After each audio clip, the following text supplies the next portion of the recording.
임상심리사 2급 필기 제4과목 임상심리학 챕터 4 임상심리학의 자문 교육 윤리 1. 자문 1. 정의 1. 병원 치료센터, 학교, 기업체, 정보기관 등의 다양한 공동체 장면에 존재하는 특정한 질문과 문제에 대해 인간 행동의 지식과 이론을 응용하여 전문적 충고를 제공하는 것이다. 2. 전문적인 지식을 나누어 줌으로써 어떤 사람이 노력하여 얻고자 하는 것의 효과를 증진시키는 과정이다. 3.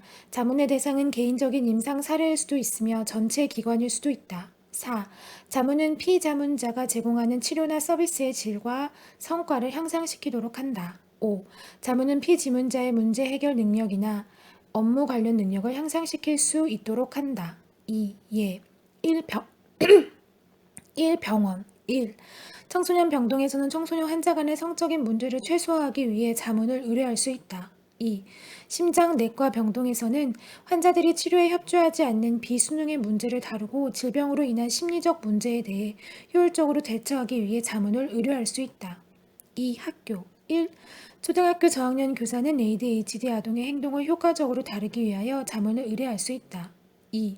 고등학교 교사는 학교 일에 지나치게 간섭하고 요구적인 부모에 대해 효율적으로 대처하기 위해 자문을 의뢰할 수 있다. 3. 학교장은 지나치게 자기주장적이고 도전적인 교사를 다루기 위해 자문을 의뢰할 수 있다. 3. 기업체 1. 업무 능력이 뛰어난 근로자를 선발하기 위해 자문을 의뢰할 수 있다. 2. 피고용인의 직무 스트레스를 잘 다루고 정신병리를 지닌 피고용인을 어떻게 이해하고 도움을 줄 수 있는지에 대해 자문을 의뢰할 수 있다. 4. 정부기관 1. 특수 업무와 관련하여 적합한 지원자를 선발하고 관리하기 위해 자문을 의뢰할 수 있다. 2. 청소년 범죄자들의 재범 방지 프로그램을 개발하고 운영하기 위해 자문을 의뢰할 수 있다. 3. 중범죄를 다루는 경찰관들의 트라우마와 관련된 증상들을 어떻게 다루고 예방할 것인지에 대해 자문을 의뢰할 수 있다. 3. 특징 1. 피자문자와 전문가 간의 관계는 임의적이고 한시적이다. 2. 자문가는 관련 업무의 전문가로서 피자문자 개인보다는 피자문자가 제시한 문제를 중점적으로 다루어야 한다. 이러한 문제 해결을 위해 필요한 직접적 지식을 제공한다. 3. 자문가는 문제 해결을 위한 피자문자의 기술을 촉진시키지만 원칙적으로는 피자문자를 대신하여 피자문자의 내담자에 대해 치료자로서의 역할을 하지 않는다. 4. 유형 1. 사례 자문 1. 내담자 중심 사례 자문 기여, 자문가는 내담자의 치료 및 보호에 대한 책임감을 가지고 내담자의 특별한 요구를 효과적으로 충족시키기 위해 자문을 의뢰할 수 있다. 니은, 자문가는 다른 분야의 전문가로부터 내담자의 치료를 위한 자문을 요청받을 수 있다. 예, 반항적 행동 경향이 두드러진 사례 아동과 신체 질환으로 적절한 부모 역할을 하기 어려운 어머니 간의 부정적인 상호작용에 대해 개입하고자 하는 임상자의 사례 자문. 2. 피자문자 중심 사례 자문, 기여, 내담자의 임상적 문제보다는 피자문자의 관심사가 자문의 주 대상이다. 니은, 피자문자의 경험 부족, 정보 부족, 오류 등을 주로 다룬다. 예, 선택적 한몫 등 아동의 부적응적 행동을 다루는 방법을 몰라 혼란스러워하는 초등학교 5학년 교사에 대한 자문. 2. 행정자문 1. 프로그램 중심 행정자문 내담자의 개별적 사례보다는 프로그램 자체에 중점을 둔 자문으로 임상가는 내담자를 위한 집단 치료 프로그램의 구성 및 진행 과정에 대한 자문을 구할 수 있다. 예. 저소득층 자녀를 위한 공부방 아동들의 진로 탐색 프로그램 개발을 위한 자문. 2. 피자문자 중심 행정 자문, 기여. 특정 조직에 소속된 피자문자가 조직의 행정, 인사 등의 행정 업무에 대한 자문을 요청할 수 있다. 니은, 자문가는 특정 조직의 효율적 행정 업무가 이루어지도록 지도 및 훈련을 제공한다. 예, 청소년 사회복귀시설의 인력 편성, 업무 분장, 그 외 행정 업무에 대한 자문. 3. 비공식적 동료 집단 자문. 임상가가 동료 전문가에게 비공식적인 자문을 요청할 수 있다. 5. 과정 1. 일반적 자문의 단계 1단계 질문의 이해 자문 의뢰 목록과 의뢰 문제의 특성을 파악 2단계 평가, 면접, 관찰, 정보 수집 등을 통해 의뢰 문제 조사 및 평가 3단계 중재, 실제적 자문을 통해 적절한 중재 전략 전개 4단계 종결, 자문 목적에 충족되거나 더 이상 자문에 무의미한 경우 종결 5단계 추적 조사, 자문의 효과를 극대화하기 위해 자문 결과에 따른 변화를 추적 2. 전문적 자문의 과정. 1. 개시 단계. 피자문자와 자문가 간의 특수한 관계가 시작되는 단계로 자문가는 피자문자의 문제와 의뢰 이유를 파악하며 자문의 효용과 한계에 대해 명확하게 제시한다. 2. 문제 정의 단계. 자문가는 자문가가 제시한 문제에 대해 정의하고 분석한다. 이때 자문가는 피자문자의 진술을 최대한 존중하는 태도를 지녀야 한다. 3. 대안 분석 단계. 자문가는 이전에 피자문자가 해당 문제에 대해 시도했던 대처에 대해 파악하고 그 결과를 분석하여 피자문자의 문제에 대한 해결 방법과 대안을 제시한다. 4. 장애물 제거 단계. 자문가는 피자문자가 문제를 해결하는 과정에서 방해가 되는 장애물을 제거한다. 예. 피자문자의 비합리적 신념, 경험 및 정보 부족 등으로 인해 효율적으로 대처하지 못했던 경우 장애물을 함께 제거한다. 5. 종료 단계. 자문가와 피자문가 간의 관계가 종료되는 단계로 종료 후 자문가는 자문의 효과를 극대화하기 위해 자문의 결과를 지속적으로 추적할 수 있다. 6. 효과적 자문을 위한 요소. 1. 유능한 대인관계 및 의사소통 기술. 1. 감정이입과 진솔성. 2. 사회적 기술. 3. 다른 사람과 일하는 것에 대한 편안함. 4. 효과적인 경청 및 의사소통 능력. 2. 조직을 대상으로 일하는 능력. 1. 조직의 업무 분위기와 문화를 평가하고 이해할 수 있어야 한다. 2. 집단 과정과 역동을 이해하고 집단 내 갈등을 다룰 수 있어야 한다. 3. 전문적 윤리적 행동. 1. 전문적 지식을 성실하게 제공하려고 노력한다. 2. 자문가의 특정 목적이 개입되지 않도록 노력한다. 2. 교육. 1. 학구적 장면에서의 교육. 1. 심리학과 대학, 대학원. 1. 강의. 임상심리학, 이상심리학, 정신병리학, 심리평가, 심리치료, 면담, 심리통계 등. 2. 슈퍼비전, 대학생 및 대학원생들의 임상 사례에 대한 개별 집단 지도 감독. 2. 기타학과 대학, 대학원, 교육학, 아동학, 아동복지학, 사회복지학, 여성학, 경영학 등의 전공 학과에서 강의. 3. 의과대학 및 병원. 1. 강의, 의과대생, 레지던트, 간호사, 행정직원들을 위한 건강심리학, 성격심리학, 발달심리학 등. 2. 세미나, 질병의 발병, 유지, 치료에 개입하는 심리적 요인, 효과적 의사소통법 등. 3. 슈퍼비전, 사례 토의, 임상심리 수련생을 위한 수련 감독. 2. 비학구적 장면에서의 교육. 1. 치료센터 및 재활기관, 특정 장애를 가진 환자를 위한 평가, 치료기법에 대한 강의. 2. 학교 및 학회의 워크숍, 특정 주제에 대해 하루 또는 며칠간 집중적으로 교육. 3. 내담자 및 가족을 위한 심리교육, 정신과적 문제를 이해하고 다룰 수 있도록 교육. 4. 사업체와 산업체, 특정 주제에 대한 강의나 프로그램 운영. 3. 윤리. 1. 일반적 윤리. 1. 심리학자의 기본적 책무, 재구조. 1. 심리학자는 인간의 정신 및 신체 건강 향상을 위해 노력하여야 한다. 2.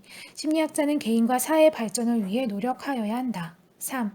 심리학자는 학문 연구, 교육, 평가 및 치료의 제 분야에서 정확하고 정직하며 진실되게 업무를 수행하여야 한다. 4. 심리학자는 자신의 업무가 사회와 인류에 영향을 미칠 수 있음을 자각하여 신뢰를 바탕으로 전문가로서의 책임을 다한다. 5. 심리학자는 심리학적 연구 결과와 서비스가 필요한 모든 사람에게 공정하게 제공될 수 있도록 최선의 노력을 기울여야 한다. 6. 심리학자는 인간의 가치와 존엄성을 존중하며 아울러 사생활을 침해받지 않을 개인의 권리와 자기 결정권을 존중한다. 2. 전문성 제10조. 1. 심리학자는 자신의 능력과 전문성을 발전시키고 유지하기 위하여 지속적인 노력을 기울여야 한다. 2. 연구와 교육에 종사하는 심리학자는 전문 분야에 대한 과학적 지식을 추구하고 이를 정확하게 전달하기 위하여 끊임없이 노력하여야 한다. 3. 평가와 심리치료에 종사하는 심리학자는 교육, 훈련, 수련, 지도 감독을 받고 연구 및 전문적 경험을 쌓은 전문적인 영역의 범위 내에서 서비스를 제공하여야 한다. 긴급한 개입을 요하는 비상 상황인데 의뢰할 수 있는 심리학자가 없는 경우에는 자격을 갖추지 못한 심리학자가 서비스를 제공할 수 있다. 단, 이 경우에는 자격을 갖춘 심리학자의 서비스가 가능해지는 순간 종료하여야 한다. 4. 자신의 전문 영역 밖의 지식과 경험이 요구되는 서비스를 제공하고자 하는 심리학자는 이와 관련된 교육과 수련 및 지도 감독을 받아야 한다.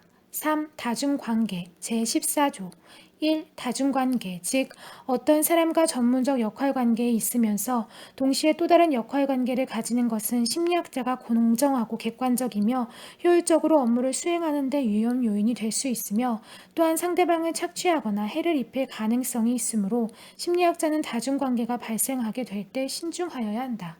2. 심리학자는 자신의 업무 수행에 위험 요인이 되고 상대방에게 해를 입힐 수 있는 다음과 같은 다중관계를 피하여야 한다.